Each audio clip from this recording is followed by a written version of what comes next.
Hola, ¿qué tal? Bienvenidos a Conciencia CIDC, el podcast donde llevamos la ciencia del laboratorio hasta sus oídos.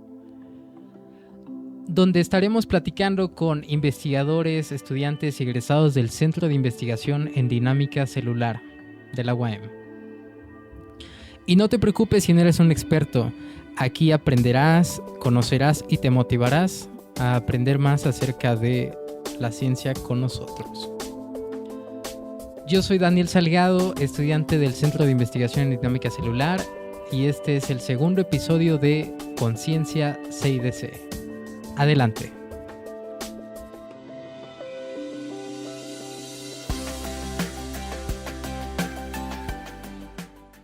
El día de hoy nos encontramos con el doctor Gamaliel López Leal, profesor investigador del Centro de Investigación en Dinámica Celular.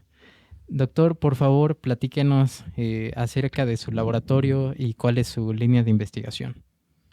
Hola Daniel, ¿qué tal? Muchas gracias por la invitación. Pues prácticamente el laboratorio es de reciente creación, no tiene mucho, y es un laboratorio que hace bioinformática principalmente, y está asociado más o menos al análisis genómico de fagos, de bacteriófagos, y la evolución también. O sea, una cosa que nos interesa mucho en el laboratorio es conocer cómo los fagos o los profagos también, que son fagos que están insertados en los genomas bacterianos, evolucionan en conjunto con los hospederos, ¿no? Okay, correcto. Y en su caso, ¿cómo es que se acercó a esta rama de la ciencia que es la bioinformática y de dónde surge su interés hacia los bacteriófagos? Ok, son dos preguntas, ¿no? O sea, primero, Sí. la bioinformática. Me gustó la bioinformática porque podía entender un poco lo que estaba pasando, ¿no? Yo me formé principalmente haciendo experimentos, pero luego pues no salía el PCR o no salía el experimento. Y yo decía, pero pues, si yo llevé a cabo toda la receta, la seguía y no salía. En cambio, la bioinformática me gustaba porque si no salía, yo podía ir a ver los archivos, podía mirar cuál era el error, ¿no? Por eso me gustaba la bioinformática. Además que um, podías ejecutar comandos utilizando mucha cantidad de datos, ¿no? Eso te permite tener una mejor pues resolución de los resultados o de las conclusiones. ¿Y por qué me dediqué a los bacteriófagos? Porque buscando justamente estancias postdoctorales que tuvieran que ver con metagenómica, llegué a un laboratorio, el laboratorio del doctor Adrián Ochoa aquí en biotecnología, y ellos tenían pues varios proyectos, ¿no? Dentro de esos proyectos había un proyecto que estaban como iniciando que tenía que ver con los viromas de los niños obesos. Y Okay. entonces prácticamente ellos ahora hay muchas herramientas bioinformáticas que te permiten identificar prácticamente los bacteriófagos. Con muy buena resolución, ¿no? O sea, son muy buenas en ese sentido. Pero en ese entonces todavía no. Había algunos que otros artículos que mencionaban cómo analizaban estos cóntics virales o cómo analizaban pero no como tal. Entonces el hecho de que llegara a ese laboratorio y me dijeran prácticamente están estos datos, no sé si quieras entrar al proyecto, y hacer el ejercicio de que no había nada en las bases de datos ni en los blogs, no había muy pocos artículos.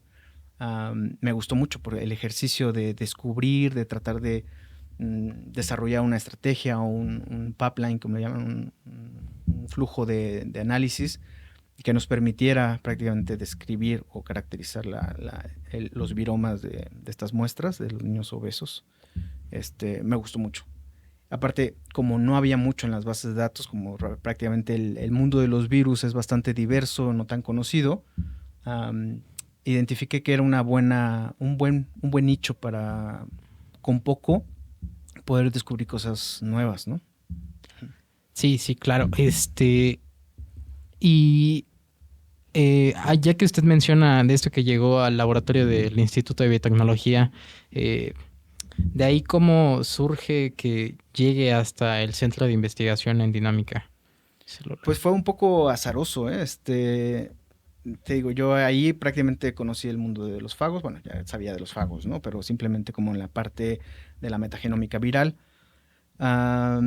Y después hice dos estancias postdoctorales, una en el CCG, un amigo y colaborador también que tenía unos aislados de Acinetobacter baumannii, junto con el que se llama Santiago Castillo, está en el CCG, también con otro investigador que se llama Víctor González en el CCG, quien aislaba los fagos pero de Rhizobium. Entonces yo quería explorar la diversidad de los fagos en los aislados de Baumannii que tenía Santiago. Santiago también tenía interés en eso. Y entonces, en conjunto, pues ahí aprendí a aislar los fagos, los secuenciamos y aproveché como que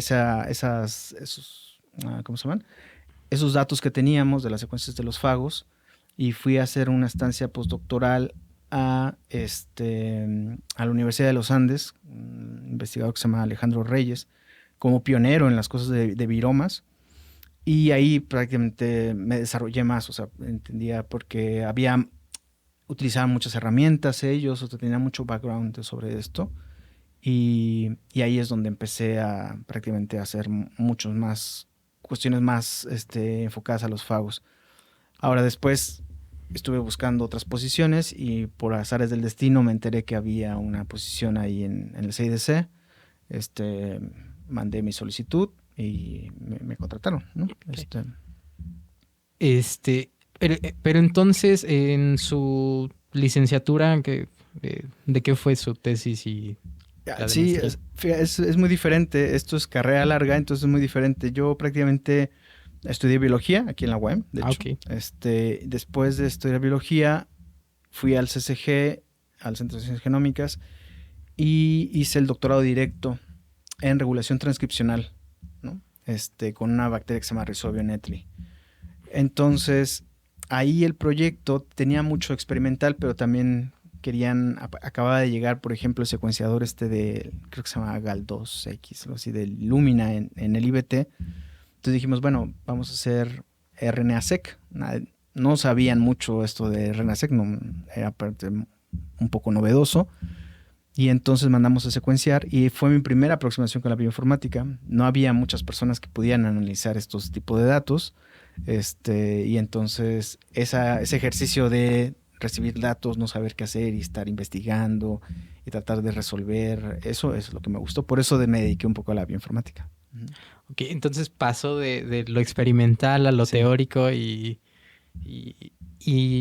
tuvo ayuda, o sea, No, de hecho, fíjate, yo creo que el gusto un poco por la investigación fue un poco autodidacta. Y yo creo, o sea, a mí me encantó la idea de que prácticamente el laboratorio donde yo estaba no hacía bioinformática, hacía puros experimentos. Sí, sí. Entonces, migrar a esa parte sin tener como a lo mejor la asesoría del tutor, ¿no? Que estuviera diciéndote, no, eso está bien, eso está mal, no sé qué. Prácticamente el tutor era así como que, pues bueno, a ver, tú qué me traes nuevo o cómo resolvemos este problema. Ese ejercicio me gustó mucho. Entonces ahí dije, no, yo creo que quiero ser. Yo ya sabía que quería ser investigador, pero ahí es cuando prácticamente le tomé un amor mucho más profundo a la investigación, ¿no? Y ahora que tiene usted su propio laboratorio, ¿a qué aspira a seguir o para dónde va? ¿Cuál es el nombre de su laboratorio? El laboratorio se llama Biología Computacional y Virómica Integrativa. Se llama Biología Computacional porque no nada más hago cosas de fagos, ¿no? De virus, sino también estudio a las bacterias patógenas, a bacterias, ¿no? Hago cuestiones de transcriptómica, de metagenómica. Pero le puse virómica integrativa porque creo que a mí me interesa conocer pues las poblaciones, sobre todo de bacteriófagos o de fagos, y las poblaciones de bacterias, ¿no? Y la interacción que existe entre estas, ¿no? Con la pregunta que veo a futuro. Sí, sí, sí. Bueno, es una pregunta... siendo más precisos con su línea de investigación, ¿en qué está trabajando ahora mismo? Ok, hay varios proyectos, prácticamente tengo varios proyectos en curso. Hay una parte que ahorita es como caracterizar genómicamente, ver las cuestiones evolutivas de los fagos, de algunas muestras. Por ejemplo, estamos estudiando, por ejemplo, los viromas de aguas residuales. También estamos estudiando las poblaciones de profagos en algunos patógenos de interés. Y la idea es también tener algunos fagos o mirar hacia una parte de que se puedan utilizar estos como una herramienta, una estrategia alternativa al uso de los antibióticos. Tú sabes que prácticamente el uso de los antibióticos es un problema muy grave, ¿no? A nivel mundial. Ya prácticamente hay bacterias Súper resistentes. le llaman pandrogoresistentes. No hay ningún antibiótico en el mundo que las mate. De hecho, apenas hay un reporte, ¿no? De unos brotes en Klebsiella, creo. Bueno, no lo sé, pero bueno, existen, ¿no? Entonces, una de las propuestas justamente de la comunidad científica es utilizar herramientas alternativas al uso de los antibióticos. Los fagos pueden ser una buena herramienta en el sentido de que son naturales, ¿no? Es el enemigo natural de las bacterias y se pueden utilizar junto con antibióticos o simplemente el cóctel de fagos para combatir a estas bacterias. Y en ese sentido, mi laboratorio no hace esa parte de que se llama fagoterapia, pero si tú me dices cómo lo ve a 10 años, a mí me gustaría empezar a hacer ese tipo de desarrollar ese tipo de estrategias, ¿no? Para esto lo abordo desde la parte informática, ¿no? Y por ejemplo, pensando imagínese usted que soy un chico de prepa, voy entrando, será la pregunta clásica del podcast. ¿Cómo explicaría usted a los chicos de prepa, a un chico de 15 años, qué es lo que hace usted? ¿No? Así, de forma más simple. De forma más simple, pues prácticamente lo que les digo es que, por ejemplo, así como todo el mundo sabe que es un virus, ¿no? A un niño no le puedes decir que es un virus y más o menos entiende que es un virus, que se enferma, ¿no? El famoso virus de la gripa, cosas así. Entonces, todos los seres vivos tienen algún virus, ¿no? Que los puede infectar. Te digo, hace rato hablábamos sobre los virófagos, que algunos creen que los virófagos son virus que infectan virus, ¿no? Porque simplemente secuestran la maquinaria de replicación de otros virus para poder replicarse ellos. Entonces, en ese sentido, yo le explicaría que yo trato de conocer a los virus que infectan a las bacterias, ¿no? Porque el universo de los virus es bastante amplio, diverso y abundante, ¿no? Entonces, yo solamente estoy tratando de conocer y aprender un poco de la evolución de estos virus y conocer los virus que infectan exclusivamente bacterias, principalmente bacterias patógenas, que son lo que más llama la atención, ¿no? Pero también me gustaría conocer otro tipo de virus ambientales y todo eso, ¿no? Muy bien. Bueno, creo que vamos a pasar a la siguiente sección.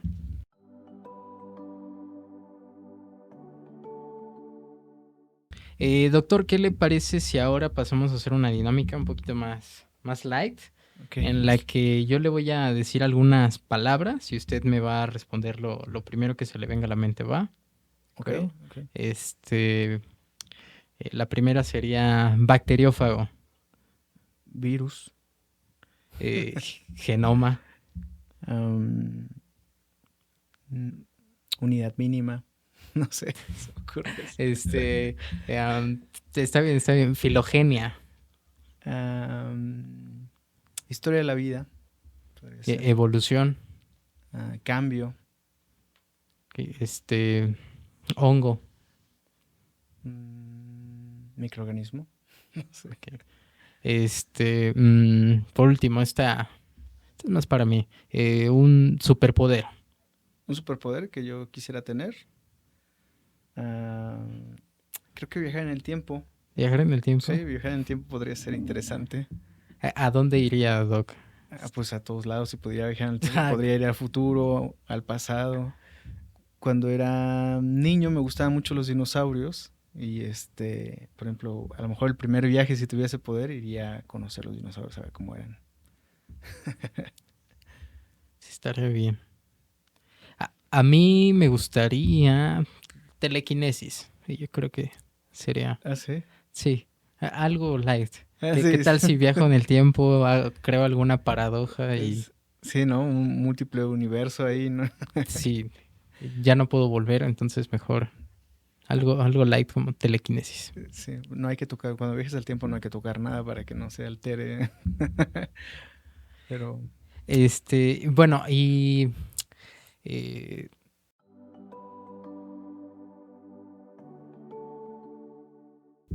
bueno, Doc, si gusta, ahorita vamos a pasar a otra dinámica que también ya le estamos empleando en el podcast, que es mito o realidad. ujú, Le diré unas cuantas frases, y usted me responderá si es mito o realidad, y si quiere la puede argumentar de ok. por qué cree que es mito o realidad, ¿no?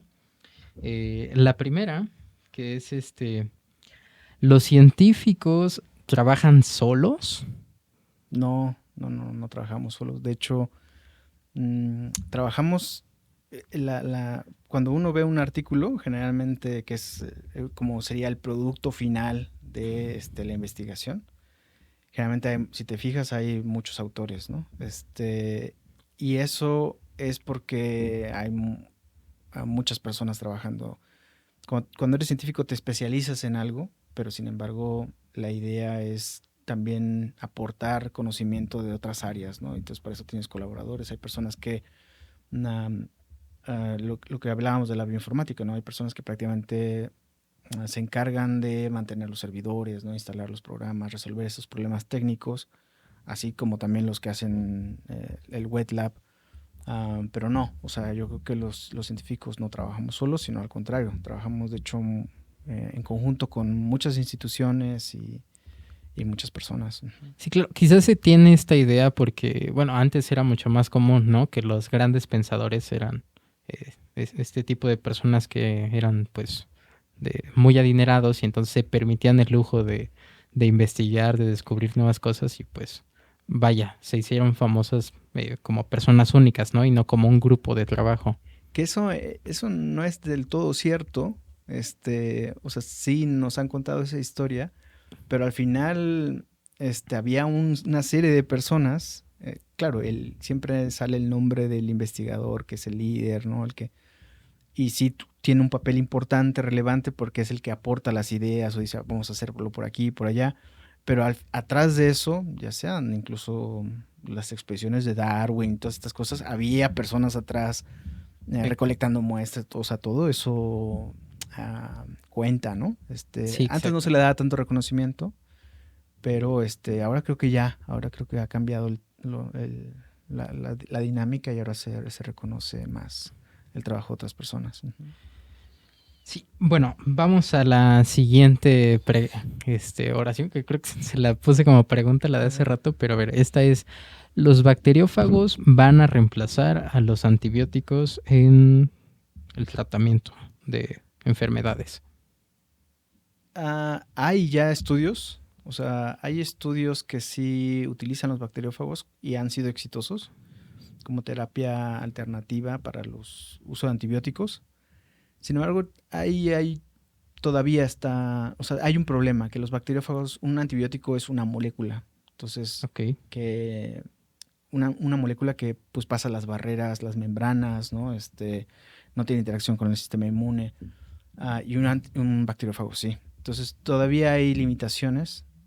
Yo creo que sí es una herramienta prometedora, los bacteriófagos como uso de herramienta prometedora. Y sin embargo, pero no sé si en un futuro prácticamente ya no usemos antibióticos y usemos bacteriófagos. está No, ahí. no, yo lo veo un poco difícil, pero quién sabe. A lo mejor la tecnología avanza demasiado y se vuelve una realidad, ¿no? Ok. La siguiente será, la bioinformática es solo para genios. No, de hecho diría que todo lo contrario. No, cualquier persona lo puede hacer. Sí, no. Uno tiene que reconocer qué es lo que le gusta, ¿no? Hay personas que a lo mejor no les gusta estar mucho tiempo en la computadora, hay personas que sí, hay personas que les gusta estar mucho más en los laboratorios haciendo experimentos, pero no, yo creo que la bioinformática, como cualquier otra profesión, Mientras tú tengas ganas y quieras aprender y todo eso, prácticamente cualquier persona la podría hacer.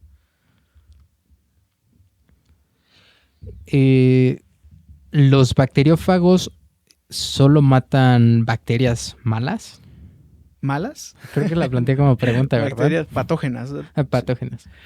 Pues o sea, el término bacteriófago se refiere, es de bacteria, ¿no? El término de bacteriófago se refiere a las bacterias en general. Entonces, los bacteriófagos matan a bacterias.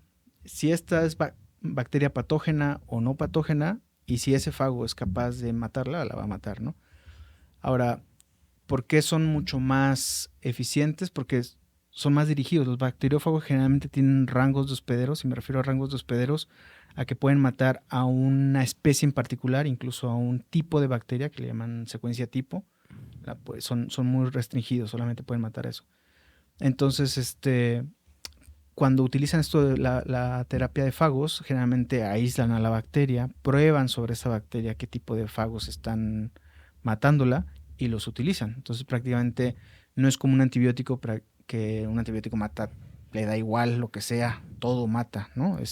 Un bacteriófago no. Entonces, si hay una bacteria no patógena, pero el fago la puede infectar, la puede matar, sí, claro, por supuesto. No es exclusivo si es patógeno o no patógeno. Entonces, por último, la biología computacional no tiene límites.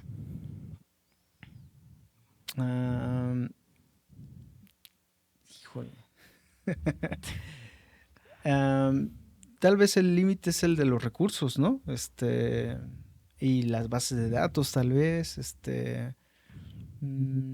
Probablemente yo diría, por ejemplo, ahora que utilizan la inteligencia artificial y todas estas herramientas, o el deep learning, machine learning, todo esto, pues cada vez se requieren el poder de cómputo cada vez mayor, ¿no? Entonces, yo no sé si tengan un límite, supongo que sí, pero no sé hasta dónde, la verdad. Sí, ¿no? Bueno, al menos límite físico, como ya ve esto que vi por ahí alguna noticia que era sobre el tamaño de los chips, que cada vez son más y más pequeños, ¿no? Pero que llega un punto en el que físicamente es imposible hacerlos más pequeños, ¿no? Entonces, quizás llegue a ir por ahí, ¿no? Bueno, ok, claro, te refieres al hardware, ajá, sí podría ser. En el caso, podría y ser una no sé, limitación. en el software, ¿usted qué opina? Ajá, a lo mejor requerirá, sí, eventualmente tienen un límite, pero no sé si esto prácticamente se pueda resolver en el futuro. Lo que venimos haciendo es eso. Obviamente las computadoras de hace muchos años no tienen lo que serían una supercomputadora las que usamos ahora, ¿no? Y así. Entonces, pues no sé si en el futuro se pueda resolver eso. Ahorita el problema está del uso de energía, el enfriamiento de los servidores y todo esto es para procesar los metadatos, usar la grande cantidad de datos que hay disponibles. Entonces, eventualmente eso supongo que se va a resolver. Habrá métodos para hacerlo. Okay. Vale. Gracias, Doc. Sí.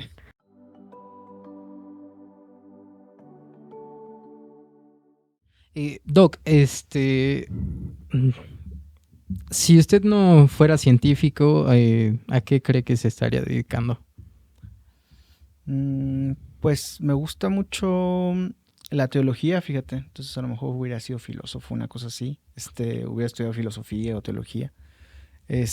También me gusta un poco el mundo de las finanzas. Entonces a lo mejor hubiera sido, no sé, economista, algo así. No lo sé, la verdad. Inversor. Fíjate que alguna vez yo en esto de que no sabía qué estudiar, estudié comercio internacional, un poco influenciado por mis mejores amigos, estudian los dos.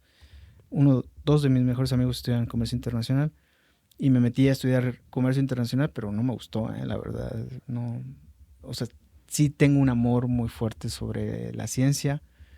Yo diría que volvería a escoger ser científico o biología, pero no lo sé. O sea, si no existiera eso, a lo mejor estos otros. Ok, y ya que plantea lo de la ciencia, durante sus investigaciones y ¿qué ha sido lo más curioso interesante que ha aprendido o descubierto? Pues muchas, o sea, creo que muchas cosas, pero hay una cosa que me ha gustado en el último artículo que publiqué, y es que encontramos que había como poblaciones de fagos exclusivos de algunas regiones. O sea, las poblaciones de fagos, por ejemplo, de China son totalmente diferentes a las de México, totalmente a las de Canadá. Entonces, en ese sentido, a mí me pareció bastante emocionante encontrar algo así, porque entonces, si yo quiero utilizar la terapia de fagos y yo conozco las poblaciones de fagos que están circulando en esas regiones, Claro. puedo saber si me van a servir o no me van a servir, ¿no? Porque también las bacterias desarrollan estrategias para combatir a los fagos, ¿no? Entonces creo que eso es lo último que me ha gustado de lo que hemos descubierto. Ok. Sí, sí, creo que va muy de la mano, ¿no? Con lo que te enseñan en las clases de evolución, ¿no? Que quieres aprender de algo, busca la historia, ¿no? Y también sobre su historia viene de dónde viene, ¿no? Claro, Tanto, claro, el origen, ¿no? El origen de... sí, Sí, sí, sí, claro. tanto geográfico como, pues, de sus ancestros. Ujú. Y Doc, ¿usted alguna vez ha soñado durante la época de tesis o durante las épocas más difíciles del semestre? ¿Ha soñado con su trabajo? ¿Ha soñado con genes o bacteriófagos? ¿Se sueña programando? No, fíjate que creo que no, no, la verdad no lo recuerdo, pero creo que no, nunca he tenido algún sueño de trabajo, a lo mejor sí con compañeros de trabajo y todo eso, pero así como que sueñe que de repente un experimento se me ocurrió y llegué y no, esas cosas ¿No? no, creo que no. Cuando está muy estresado, por ejemplo, ¿no le pasa que le sobrepasa del laboratorio hasta su casa y Sí, sí, sí, sí, yo no sé, pero sí creo que no sé si otros empleos, supongo que sí, otras profesiones, pero sí, el trabajo del científico también te genera estrés porque hay competencia internacional, no nada más en tu laboratorio, sino hay una competencia donde prácticamente como son cosas nuevas las que estás descubriendo o queriendo analizar, pues no quieres que eventualmente salga el artículo que prácticamente ya dice lo que tú estás haciendo, ¿no? Entonces sí hay como una presión en ese sentido. Am, y trato de no llevarla, pero sí eventualmente uno lleva eso a la casa, ¿no? Uno casi siempre está pensando en cómo resolver las situaciones. Doc, ¿cuál sería su lema de vida? ¿Qué consejo le da a sus seres queridos? Qué buena pregunta, ni mentes. ¿Cuál sería mi lema de vida?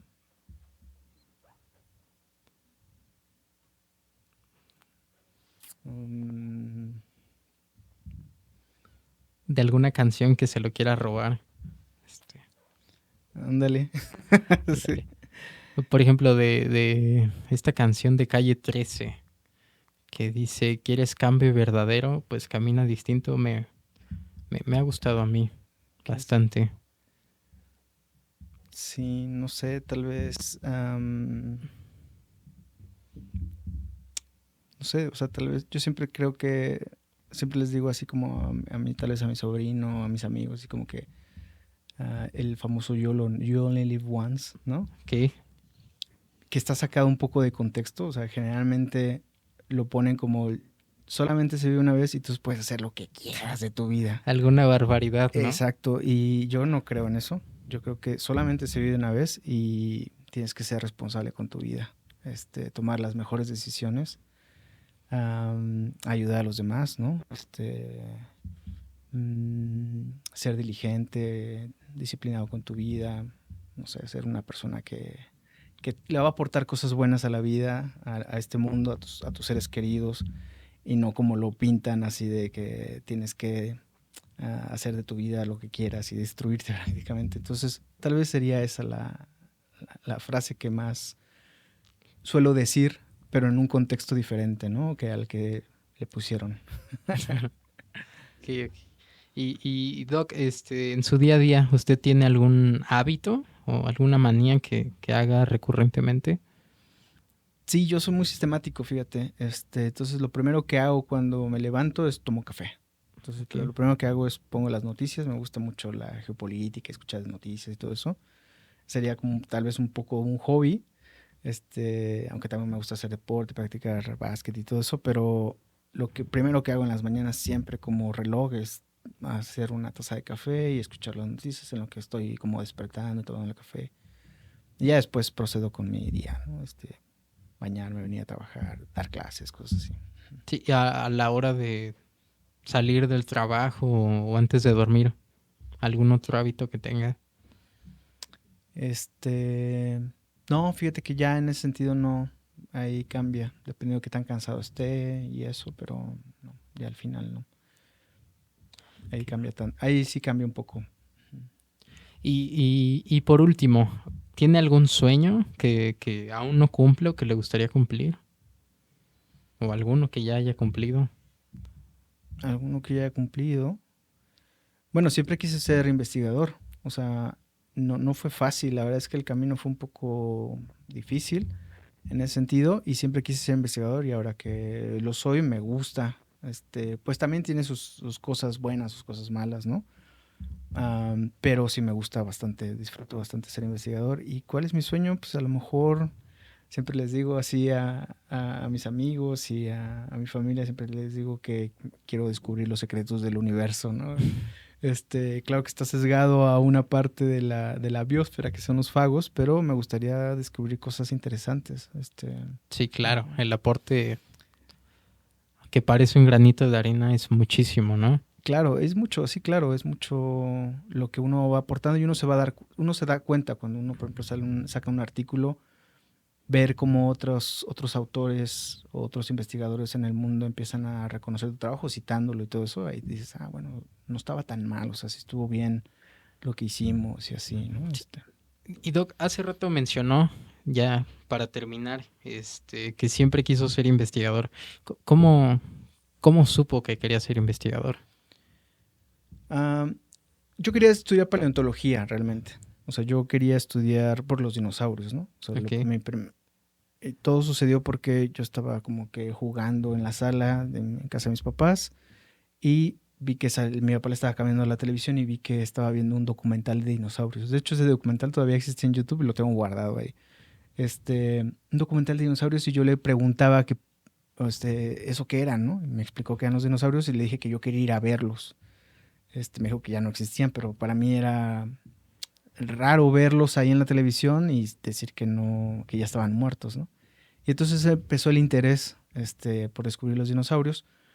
Entonces, después, ya cuando ya tenía que tomar una decisión, pues tenía que estudiar como la carrera de geología, algo así, para estudiar paleontología y no me gustó. O sea, yo vi la tira de materias y dije, no, me llamaba la atención más biología. Esa fue la razón por la que me acerqué a la biología, ¿no? Y ya en ese proceso de conocer los sistemas biológicos, cómo funcionaban, es cuando ya dije que quería investigar, me gustaba ser científico. Ujú. Así, a grandes rasgos, ¿no? O sea, Sí, sí, sí, sería fue, como algo fue. así. Pero sí fue un camino no recto, sino un poco por aquí, por allá, ir tratando de descubrir qué es lo que me gustaba, ¿no? Qué es lo Sí, que me que apasionaba. curiosamente se pasó de dinosaurios hasta fagos, Hasta ¿no? Fagos, exacto, Es exacto. un gran cambio. Sí, quiero, o sea, una cosa que yo he descubierto es que la ciencia es un poco una carrera larga. Tú podrías estudiar algo ahorita y a lo mejor haciendo el doctorado en otro y dedicándote a otra cosa, ¿no? Porque simplemente te lleva y dices, esto me gusta, esto está muy interesante, ¿no? Entonces, así es como llegué al mundo de los fagos, porque me parecía que era un área bastante interesante, ¿no? Sí, claro, no sabes. Este, dice el dicho, ¿no? No sabes para quién trabajas y en este caso fue buscando dinosaurios y llegó a los fagos. Sí, sí, claro. Por ejemplo, hay algunos artículos sobre fagos que aíslan de muestras, ¿cómo se llama? Que le llaman virus ancestrales, ¿no? Ujú. Que no sé, que aíslan del permafrost o de algunas muestras así de, no sé, que recuperan el fago y son bastante interesantes, me llaman la atención porque son virus que estuvieron presentes en esa En esa época. época, ¿no? Pues muy bien, Doc. Nos vamos al despido, ¿no?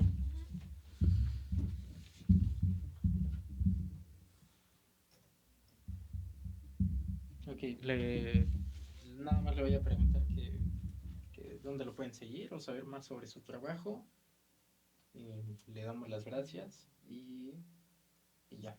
¿Y esto que es como, nada más les digo laboratorio o les... Pues usted tiene redes si quiere. Decirle, pues soy profesor del laboratorio de aquí, en la UAM, Campus Chamelpa, no sé. En LinkedIn. No, el ResearchGate creo que sería donde está. Sí, se puede. Sí, ¿cuál es? Pues nada más mi nombre, ¿no? Ya es que para que dé sus redes, el Doc. Y ya. No tengo redes. Sí, pero lo que usted quiera, ¿eh? O sea, si quiere no, nada más diga aquí cuando guste. Ok. Me late. Ahí me encuentran. Okay. Correo, como quiera. Uh-huh.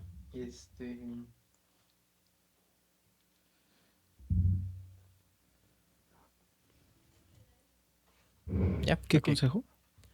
Voy a empezar, para finalizar, doctor, ¿dónde lo pueden encontrar? ¿Dónde pueden seguir su trabajo?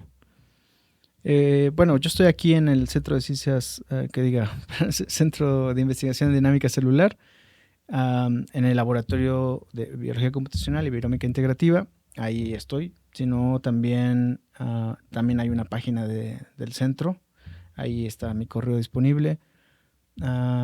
Pero una forma más fácil para saber dónde las investigaciones y todo eso, hay una plataforma que se llama ResearchGate. Ahí también ustedes pueden googlear Gamaliel López Leal y van a salir ahí los hits, ¿no? Pueden ver ahí es un repositorio donde están todos los artículos científicos. Bueno, de parte de mí y del equipo, le decimos muchas gracias, doctor Gamaliel, por acompañarnos en este episodio. Y si te gustó el video, compártelo con tus amigos, dale like, síguenos en nuestras redes y nos vemos. Esto fue Conciencia 6DC. Hasta la próxima.